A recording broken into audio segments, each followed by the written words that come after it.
High, আমি লিও। আমি আর আমার ভাই স্যাম ছোট্ট একটা গ্রামে থাকি। আমার বয়স 15 বছর আর আমার ভাইয়ের স্যামের বয়স 13 বছর। আমাদের গ্রামে এক প্রাচীন অভিশাপ রয়েছে যা কেবল আমি আর আমার ভাই ভাঙতে পারি।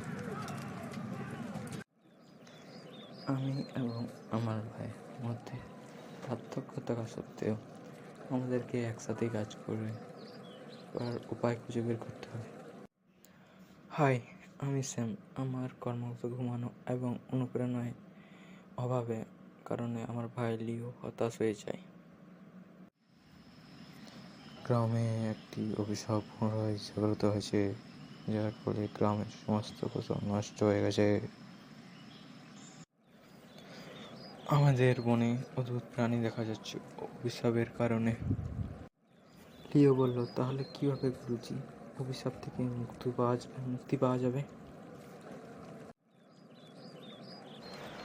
গুরুজি বলল, একমাত্র তুই অভিশাপ ভাঙতে পারবি লিও। তোর কাছে একমাত্র পথ আছে। লিও অভিশাপ ভাঙার চ্যালেঞ্জ গ্রহণ করে এবং সিদ্ধান্ত নেয় যে স্যাম তার সঙ্গে যোগ দেওয়ার জন্য বোঝানোর চেষ্টা করে। স্যাম অনিচ্ছুক ছিল। আমি যখন বুঝিয়ে বললাম যে গ্রামের সহ পরিবারের ঝুঁকির মধ্যে রয়েছে, যাত্রা শুরু করবার জন্য বা রওনার জন্য রাজি হল। তারা দুই ভাই বনে প্রবেশ করার সময় তারা লক্ষ্য করে যে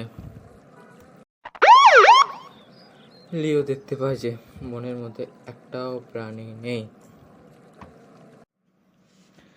লিও ঘুম থেকে উঠে দেখে যে সে এমন একটা স্বপ্ন দেখেছে।